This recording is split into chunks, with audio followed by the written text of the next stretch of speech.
ইদা জুলজিলাতিল আরদু জিলজালাহা, জমিনের মধ্যে জালজালা শুরু হবে। আল্লাহ বলেন বাঁশি বাজায়া দিব। ইসরাফিল আলাইহিস সালাতু ওয়াস সালাম সিংহা হাতে লইয়া কিন্তু দাঁড়ায় আছে, শুধুমাত্র মালিকের হুকুমের অপেক্ষায়। হাবিবে কিবরিয়া নবী মুহাম্মদুর রাসূলুল্লাহ সাল্লাল্লাহু আলাইহি ওয়াসাল্লাম যেদিন মেরাজের রজনীতে নবী গেলেন, প্রত্যেক আসমানে আসমানে, সাত আসমানে সাতজন নবী, সাতজন ফেরেশতার সঙ্গে, এরকম প্রত্যেকটা দায়িত্বশীল ফেরেশতার সঙ্গে আমার নবীর সাক্ষাৎ হয়েছে। সবার সঙ্গে যখন সাক্ষাৎ হইল, সবাইরে সালাম দিল, সালামের উত্তর দিল। কিন্তু যেই মাত্র ইসরাফিলের অফিসে গেলেন, গিয়া দেখে ইসরাফিল সিংহা মুখে লইয়া দাঁড়ায় আছে। সুবহানাল্লাহ, যিনি কি লইয়া দাঁড়ায় আছে? ইসরাফিল আলাইহিস সালাতু ওয়াস সালাম সিংহাটা মুখে লইয়া দাঁড়ায় আছে রে, হুকুমের অপেক্ষা। আল্লাহর হাবিব গিয়া সালাম দিছে ইসরাফিলে, একবার, দুইবার, তিনবার নবী সালাম দিছে, কিন্তু ইসরাফিল সালামের উত্তর দেয় না। আল্লাহর হাবিব আশ্চর্য হয়ে গেল, আমি সালাম দিলাম কিন্তু ইসরাফিল কেন সালামের উত্তর দেয় না? আমার নবীও বুঝতে পারছে কেন রে সালাম দেয় না, নবীও বুঝতে পারছে। তাই আল্লাহর নবী তখন ইসরাফিলকে উদ্দেশ্য করে বলে, ইসরাফিল, আমি জানি আমার সালামের উত্তর তুমি কেন দেও না। ইসরাফিল রে, আমি তোমার সালাম দিছি, তুমি সালামের উত্তর দেও না। তুমি মনে করছো সালামের উত্তর দিতে গিয়া তুমি যদি একটু সময় দেরি করো, আল্লাহর হুকুমের অমান্য হবে। ইসরাফিল তো কথা বলে না, এইভাবে দাঁড়ানো রয়েছে। নবী বারবার কথা বলতেছে, কিন্তু উত্তরও দেয় না, লড়েও না, চোখের ফাতিও ভালায় না, এক দৃষ্টিতে এইভাবে দাঁড়ানো রয়েছে। তারপর আল্লাহর নবী বলেন, বুঝতে পারছি,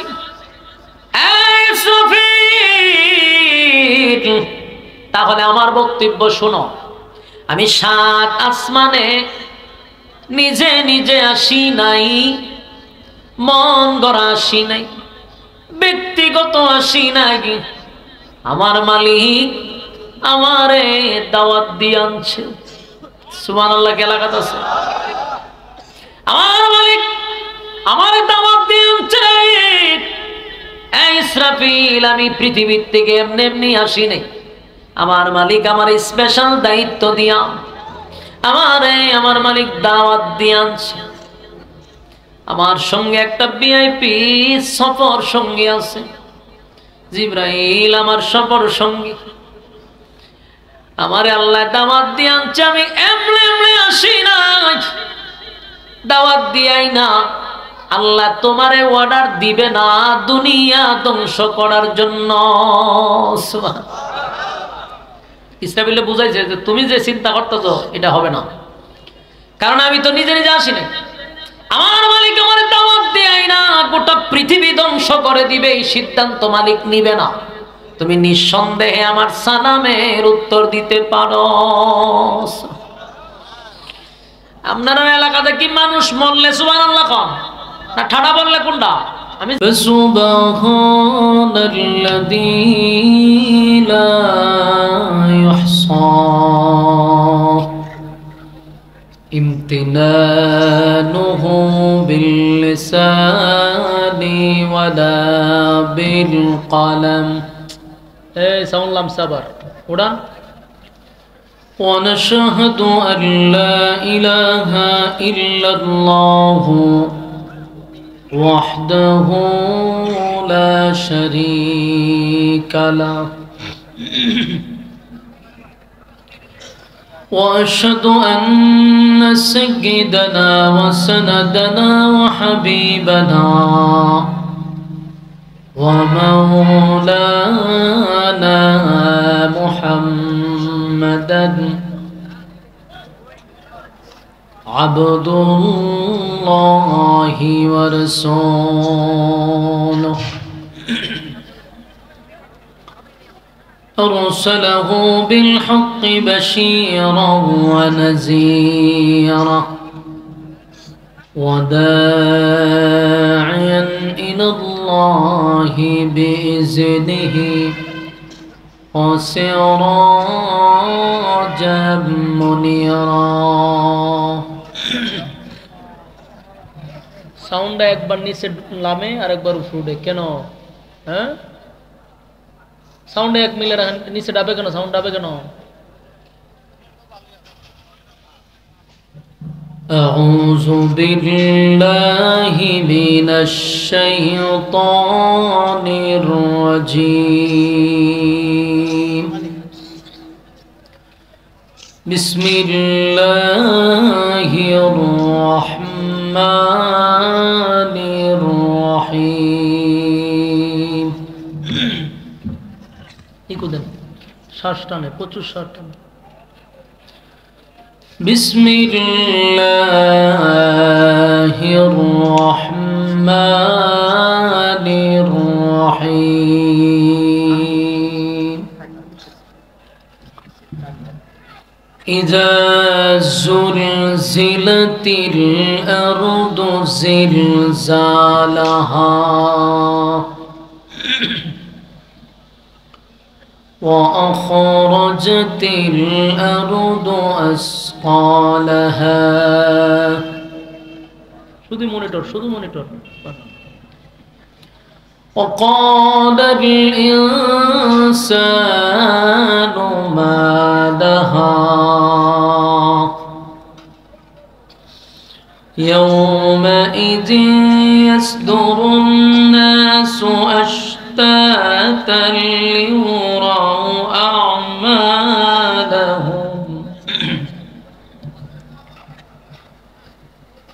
وخرجت الأرض أثقالها وقال الإنسان ما لها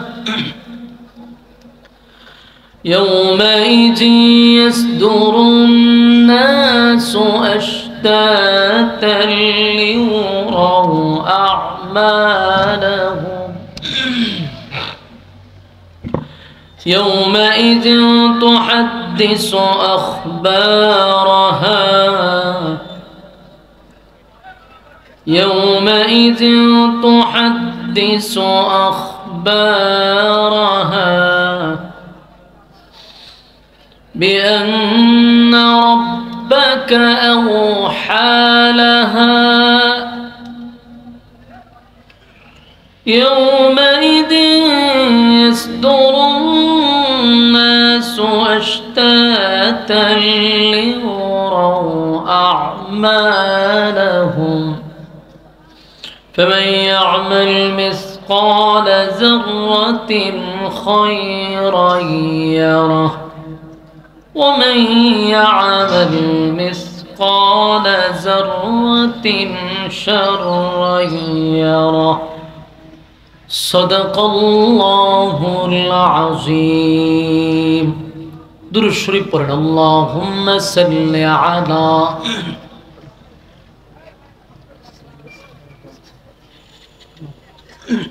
পড়েন درود شريف পড়েন اللهم صل على محمد وعلى آل محمد كما صليت على إبراهيم وعلى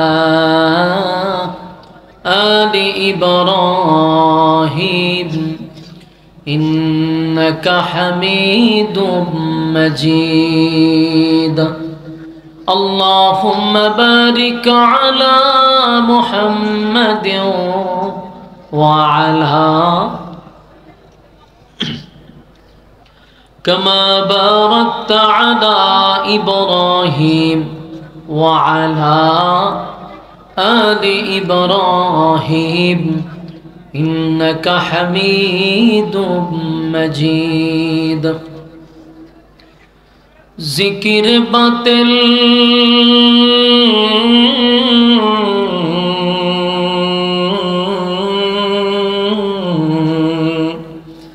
کو ہٹا دے دل سے رب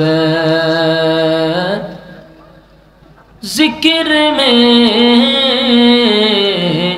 تیرے لگا دے روز شب لا الہ زبان لا الہ الا اللہ لا الہ لا الہ لا الہ الا اللہ لا الہ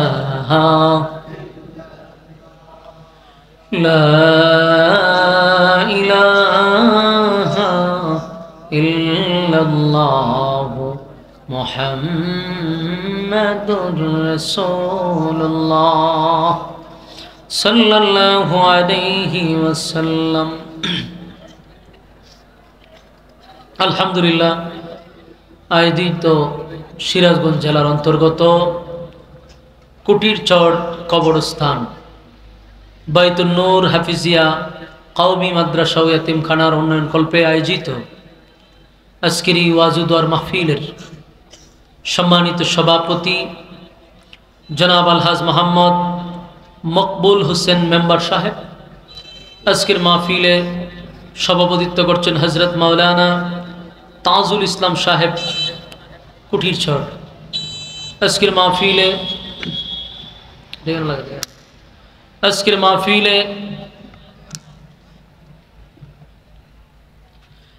মাহফিলে আলোচনা করেছেন হজরত মাওলানা মোহাম্মদ সাদ্দাম হোসেন সিরাজি, আলাউদ্দিন বিন সাইদ, মুফতি হাবিবুল্লাহ মিসবা সাহেব সহ অতিথিবৃন্দ, উপস্থিত নওজোয়ান তরুণ যুবক ভাইরা, মুরব্বিয়ান আজম,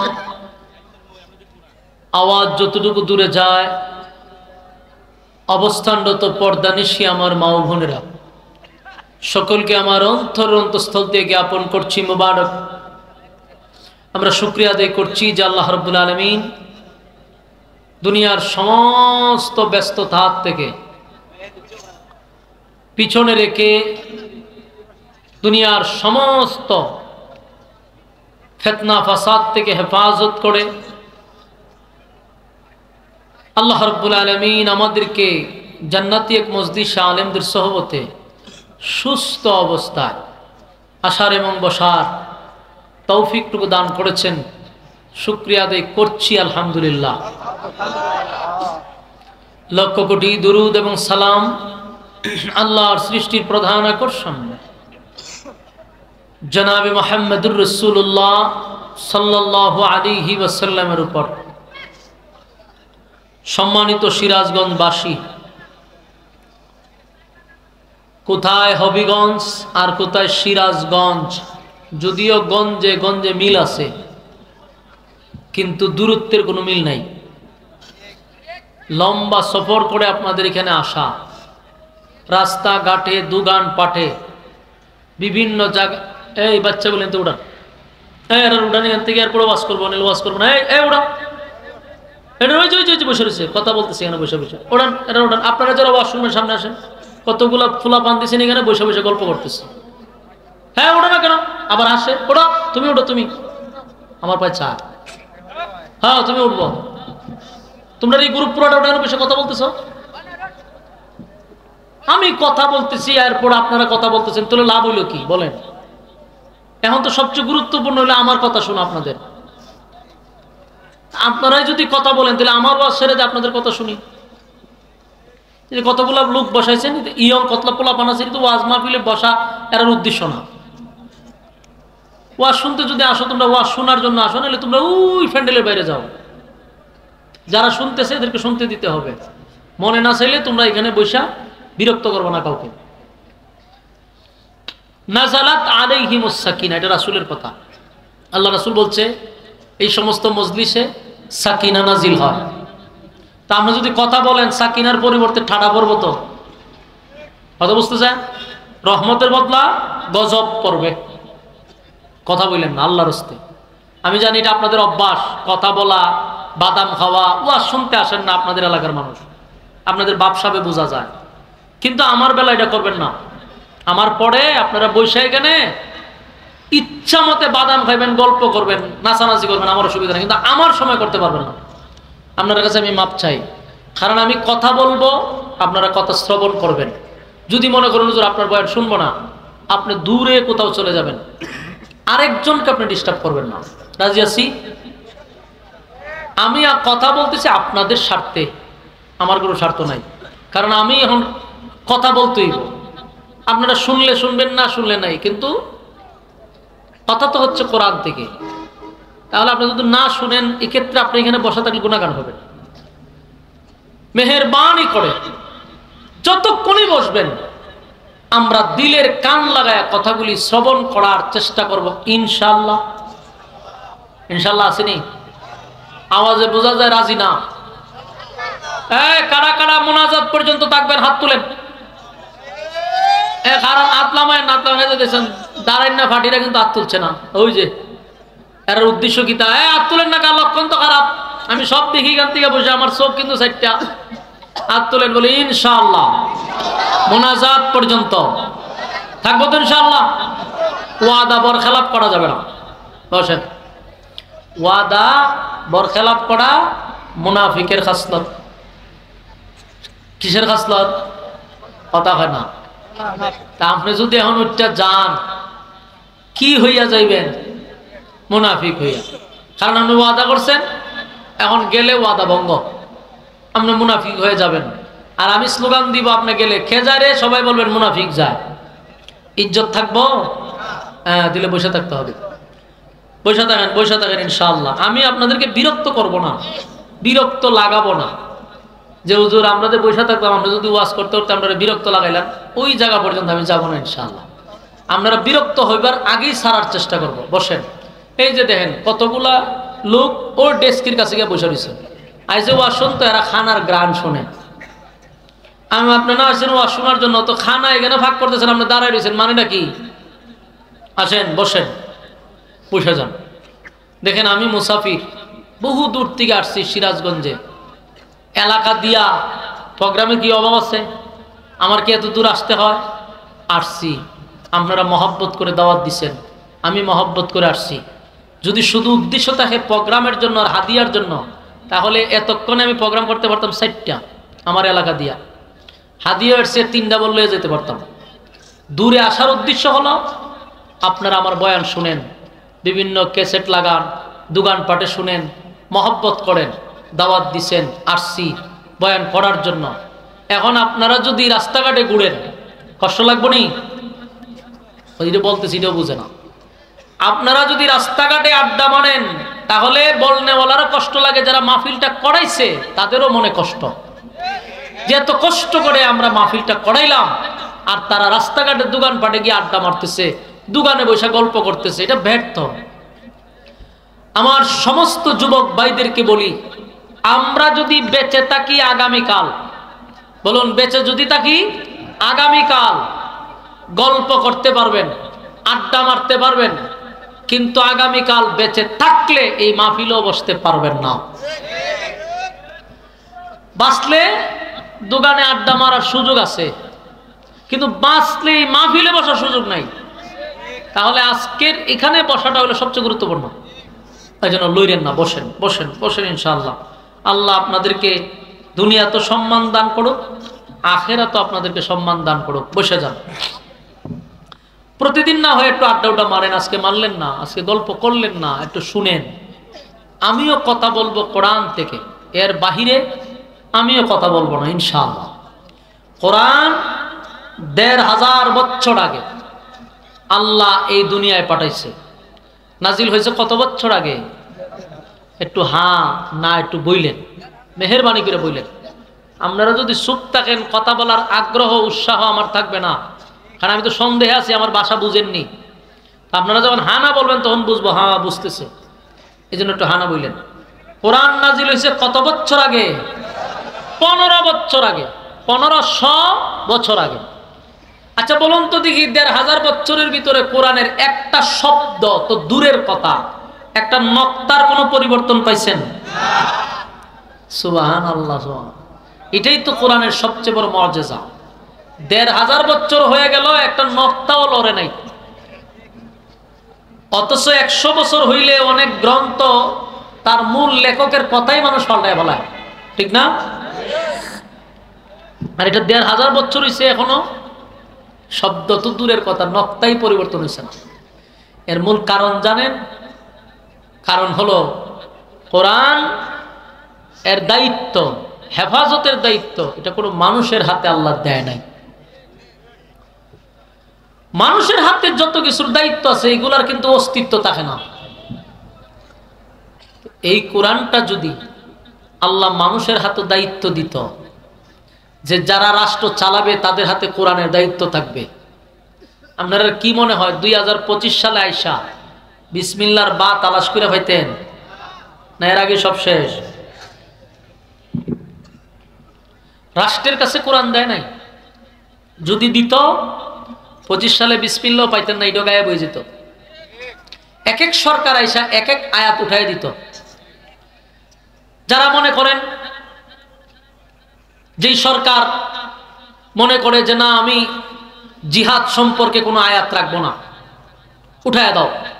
সরকার যদি বলে উঠায় দাও, রাখার ক্ষমতা আছে, তখন আইন পাস হইতো, সমস্ত জিহাদের আয়াত উঠাই দিত। আরেক সরকার এসে বলতো যে না আমরা পর্দার আয়াত রাখবো না, সমস্ত পর্দার আয়াত উঠাই দাও। তো বাস আইন পাস হয়েছে, পর্দার আয়াত উঠে গেছে। আরেক সরকার এসে বলতো আমরা নামাজের আয়াত রাখবো না, সমস্ত নামাজের আয়াত আমরা উঠাই দিব। এই সরকার উঠাই দিয়ে গেল। আরেক সরকার আয়া বলতো যে আমরা ঘুষ, সুদ, তারপরে দুর্নীতির সম্পর্কে যত আয়াত আছে সব বাদ, আমরা এগুলো রাখবো না। তো এক এক সরকার আইসা এক এক আয়াত উঠাইতো, এক এক সরকার আইসা এক এক সূরা উঠাই দিত। শেষ পর্যন্ত মনে করেন ডক্টর ইউনূস সাহেব আসছে, আইসা উনি বলতো সুদের আয়াতটা উঠাই দাও, উঠাই দিত। কারণ যেহেতু উনি দায়িত্বে আছে, কোরআন যদি উনার হাতে থাকতো তাহলে সর্বপ্রথম কোন আয়াত উঠাইতো? সুদের আয়াত উঠাই দিত। কোরআন শরীফের সুদের আয়াত যা আছে সব উঠাই দিল। এরপর আরেকজন এসে আরো উঠাইতো। এরকম করতে করতে আমরা দেখতাম যে বিসমিল্লাহটাও নাই, উঠাই দিছে। ঠিক নেই? আল্লাহ জানেনি বিসমিল্লাহ যে উঠাই দিবে, কোরআন যে থাকবে না মানুষের হাতে দিলে, এটা আল্লাহ জানতো নি? খুবই ওয়াজ করতাম, শ্রোতা কথাই কয় না। একটু হ্যাঁ না কইলে তো আমার কথা বলার আগ্রহ তৈরি হবে। আপনাদের সামনে ওয়াজ করলে কথা বক্তার আগ্রহ থাকবো? বলুন আমারে, উত্তর দেন। আপনারা কি ধারণা যদি মানুষের হাতে দায়িত্বটা থাকতো কোরআন পাইতেন? এটা বলতে তো পাইবেন? এই বিষয়টা আল্লাহ জানেনি? জান। এই জন্য আল্লাহ মানুষের হাতে দায়িত্ব দেয় নাই। আল্লাহ হয় কোরআন আমি নাজিল করছি, হেফাজতের দায়িত্ব আমি নিছি। আল্লাহ কোরআনে বলে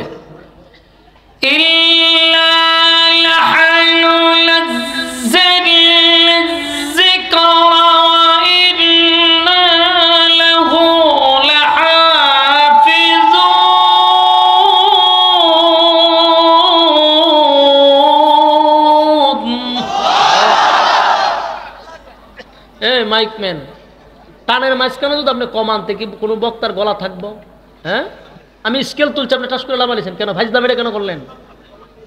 হ্যাঁ প্রথম থেকে তো আমরা সাউন্ড এখন পর্যন্ত আমার মন মতো করতে পারছেন না।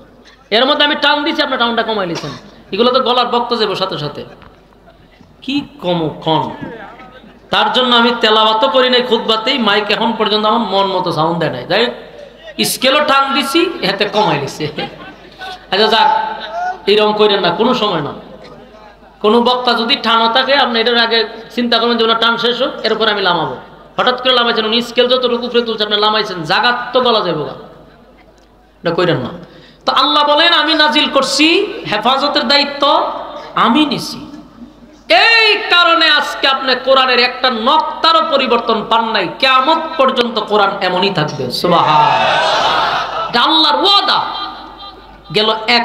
2 নাম্বার, পৃথিবীতে যত গ্রন্থ আছে, যত গ্রন্থ, এই গ্রন্থের রাইটার যারা মানে লেখক, তারা দেখবেন গ্রন্থের পিছনে লেখে যে আমার ভুল হতে পারে, ধরিয়ে দিবেন, পরবর্তীতে সংশোধন করব। মানে যিনি বই লেখছেন উনি বলে যে আমার ভুল হইতে পারে এই লেখাটা লিখতে গিয়া, আপনারা ধরে দিন, সংশোধন করব। তার মানে প্রত্যেকটা রাইটার দুর্বল, সে নিজেও জানে আমার ভুল হইতে পারে। শুধু পৃথিবীতে একটা গ্রন্থ আছে যার হেডলাইনে রাইটার চ্যালেঞ্জ করছে, ভুল নাই। সুবহান, এটা হলো আল কোরআন। সুবহানাল্লাহ। আসেনি?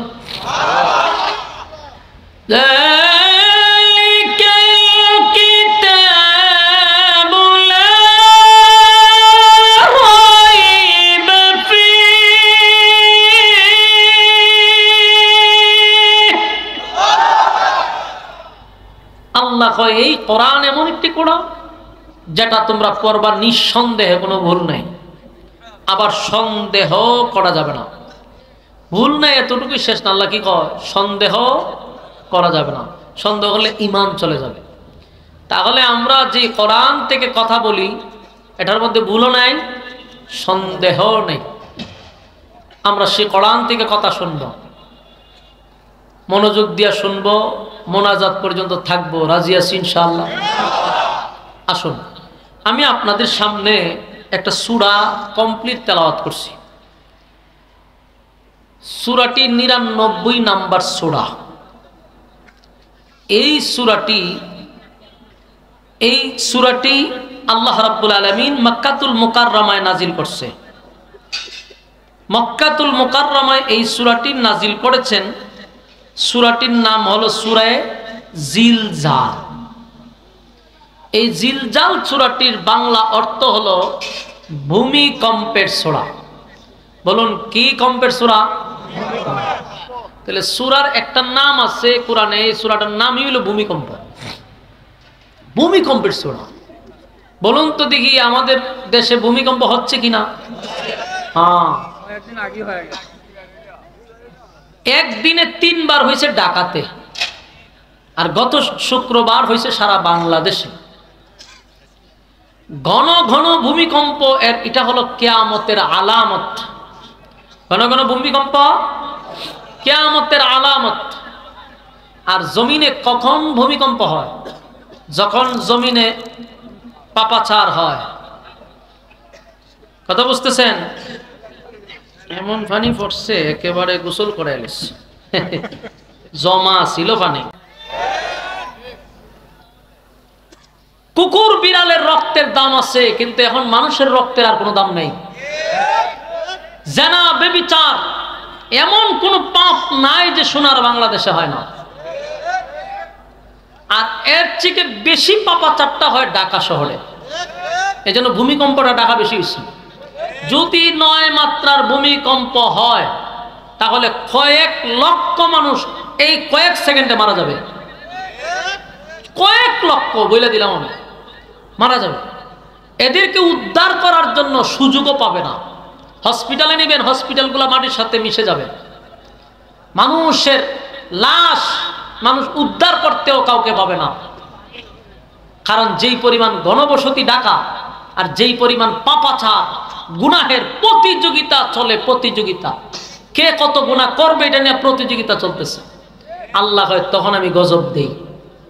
জমিন যে লড়ে এমনে না, জমিনকে আল্লাহ লড়ায়, আমাদেরকে সিগনাল দেয় গুনাহ থামা, গুনাহ থামাও। কিন্তু এরপর আমরা কিন্তু পরিবর্তন হচ্ছি না। মানুষ যদি পরকালের চিন্তা করত, মানুষ যদি আল্লাহর আযাবকে ভয় করত, তাহলে আপনারাই বলুন এই ফ্যান্ডেলে মানুষ এরকম থাকতো না, এর চেয়ে বেশি হইতো? তাহলে লোকে লোকারণ্য হয়ে যেত যে আমরা পরকালকে বিশ্বাস করি, আমরা জাহান্নামের আগুনকে ভয় পাই। এই চিন্তা থাকলে মানুষ এখন বিছানায় থাকতো না। মানুষ মোবাইলের আড্ডায় থাকতো না, মানুষ দোকানপাটের আড্ডায় থাকতো না, মানুষ গল্পতে ব্যস্ত থাকতো না। কারণ মানুষের ভিতরে মরণের ভয় নেই, পরকালের ভয় নেই, যার মনে যেমনে চায় এমনি চলতেছে। অথচ এই পৃথিবী এটা চিরস্থায়ী না। বলুন, এই পৃথিবী চিরস্থায়ী না, এটা ক্ষণস্থায়ী, তাহার কোনো সুযোগ নেই। আমাদের ওয়াজ অনেক মানুষ যারা বেশি শিক্ষিত তারপরে এটি হয় নাস্তিক, অতি শিক্ষিত গুলা হয় নাস্তিক হয়ে যায়।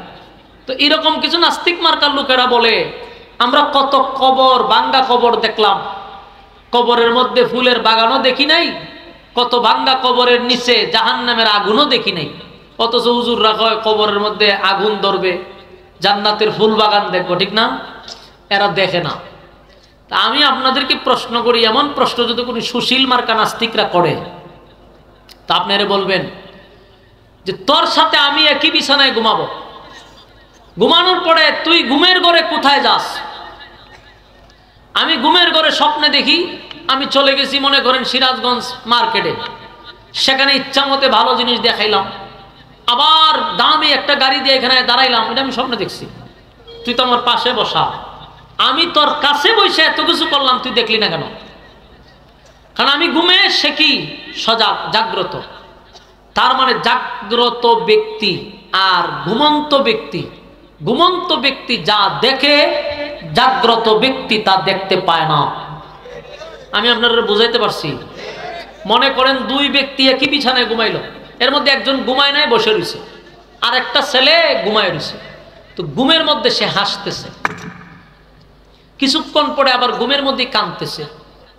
তো তার বন্ধু না পাশে বসে রয়েছে, সে তার ঘুম থেকে জাগ্রত করছে, কইরা বলল যে কিরে তুই ঘুমের মধ্যে হাসস কান্দস কেন? কয় আমি স্বপ্নে দেখি যে আমি একটা হরিণ ধরছি, হরিণ শিকার করছি, আনন্দে আমি হাসতেছিলাম, কিন্তু কিছুক্ষণ পরে দেখি আমার পিছনে একটা বাঘ দাঁড়ায় আছে, ভয়ে আমি কাঁদতেছিলাম।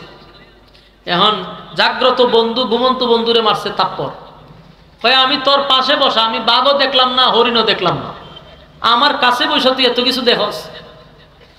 তখনই বন্ধু বললো যে আমি তো ঘুমন্ত অবস্থায় দেখছি, তুই জাগ্রত অবস্থায় দেখবি না, তুই দেখতে গেলে তুইও ঘুমাইতে হবে, ঠিক কিনা? তো যেই মানুষগুলা বলে কবরের পাশে দিয়া যায়, ফুলের বাগানও দেখি না, জাহান্নামের আগুনও দেখি না, এরে বলবেন যে তুই মর, এরপরে দেখবি। মরার আগে তুই দেখবি না তো, কারণ মৃত মানুষের সঙ্গে যা হয় জীবিত মানুষের সঙ্গে তা হয় না। আমার কথা বুঝতেছেন? জীবিত মানুষের সঙ্গে যা হয় মৃত মানুষের সঙ্গে তা হয় না। মৃত মানুষের সঙ্গে যা ঘটতেছে জাগ্রত মানুষ জীবিত মানুষের সঙ্গে তা ঘটে না। আপনি যদি ফুলের বাগান আর জাহান্নামের আগুন দেখতেই চান তাহলে মরেন, মরলে দেখবেন। ঘুমের মধ্যে থেকে যদি একটা মানুষ সিরাজগঞ্জ থেকে রাজশাহী জায়গা ঘুমের ঘরে থেকে আপনি পাশে বসে দেখতেছেন না, সে রাজশাহী ঘুরে এসে পড়ছে ঘুমের মধ্যে। আর একটা মানুষ মারা যাওয়ার পরে তার সঙ্গে কবরে কি হবে আপনি জীবন্ত মানুষ এটা দেখবেন কেমনে? এই যে গুরুস্থান না, এই গুরুস্থানে কোন কবরে গিয়া দেখেন কোন কবরে শান্তি, কোন কবরে অশান্তি। আপনি বলবেন আমি প্রতিদিন গুরুস্থানের আশপাশ দিয়ে যাই, আমি অশান্তিও দেখি না শান্তিও দেখি না। এই কথাটা যে বলবে এরা কইবেন যে তুই অহন মইরা জিজ্ঞা, তোর উপরে ঠাডা পড়ুক, তুই মর, মরার পরে এর পরে আল্লাহ তোরে অশান্তিও দেখাইব। কথা হয় না? সম্মানিত শুধু এই জন্য এইগুলো বিশ্বাসের নামই হলো ঈমান। বলুন বিশ্বাসের নাম হলো। যারা এগুলো নিয়ে সন্দেহ করে বুঝবেন এটা টাটকা বেঈমান। বেঈমানের সাথে কিসের কথা? হ্যাঁ কথা হয় না, বেঈমানের সাথে আবার কিসের কথা? সে বিশ্বাস করে না, এটা তার বেঈমানি। আমি বিশ্বাস করি আমি ঈমানদার, আমি তো বিশ্বাস করি বিধায় আমি ঈমানদার। وَيَبْقَى وَجْهُ رَبِّكَ ذُو الْجَلَالِ وَالْإِكْرَامِ।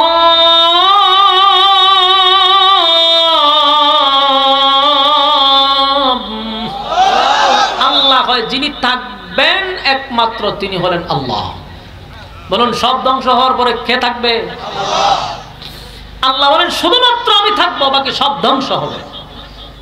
এখন কিয়ামত বলি আমরা এটাকে, ঠিক না? যেদিন পৃথিবী ধ্বংস হবে দিনটাকে কি বলি? কিয়ামত। কিয়ামত দুই প্রকার, বলুন কয় প্রকার? একটা কিয়ামতে কুবরা, একটা কিয়ামতে সুগরা। একটা বড় কিয়ামত, একটা ছোট কিয়ামত।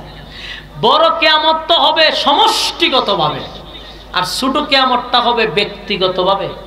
ব্যক্তিগত হলো, আমি যদি এখন মারা যাই, এই স্টেজে মারা যাই, আমার কিয়ামতটা এখান থেকে শুরু হবে। এটারে বলা হয় ব্যক্তিগত কিয়ামত। মাতা ফাকাত কামাত কিয়ামতুহু, যে যখন মারা যাবে তার কিয়ামত তখন থেকে শুরু হবে। এটা হলো ছোট কিয়ামত। আরেকটা কিয়ামত হলো সমষ্টিগত, বিশ্ব পরিস্থিতির পরিসমাপ্তি আল্লাহ ঘটায়া দিবে। এটা কিভাবে ঘটবে? ইসরাফিল আলাইহিস সালাতু ওয়াস সালামের সেই বাঁশির ফুঁকে তাম পৃথিবীকে আল্লাহ লড়াইয়া দিবে। কথা কি ক্লিয়ার বুঝতেছেন? আওয়াজ দিবে। আল্লাহ বলেন